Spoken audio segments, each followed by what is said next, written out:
Бүгін біздің мақсатымыз роботтар бір-бірімен қалай мәліметтер алмасуын түсіндіру. Алан баштағында 4 күш орналасқан. Соны рет-ретімен робот жаттап алып, бірінші аландағы жүктерді сол ретпен жаттап алып, оны алып, екінші аланға салу керек. Енді аландағы түстердің ретін анықтайық.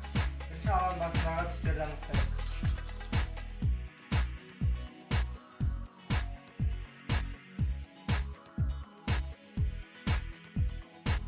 Енді алаңның бірінші жағындағы түстерді анықтайық.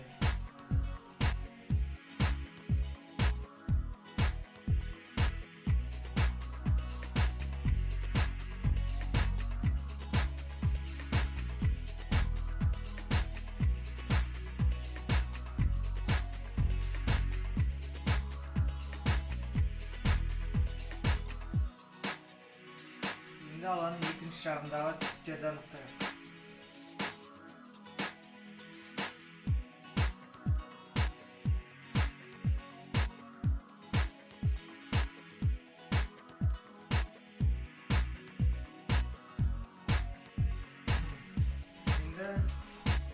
Енді роботтың мақсаты бірінші аландағы түстерді және екінші аландағы түстердің ретін жаттап алу.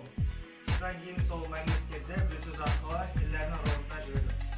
Енді роботтың мәліметтерді алған соң бірінші аландағы 4 түсті рет-ретпен жаттап алып, бірінші аландағы сол ретпен жүктерді алып, екінші аландағы сол түске орналастыру.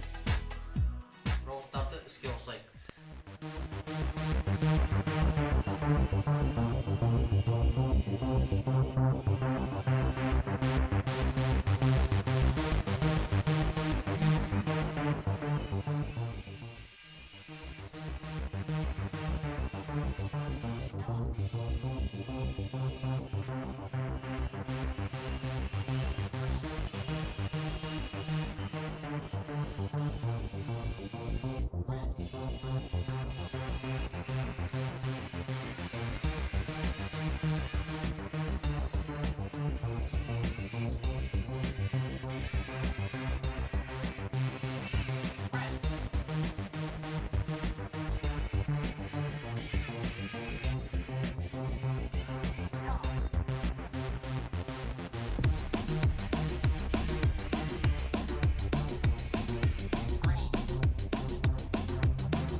Thank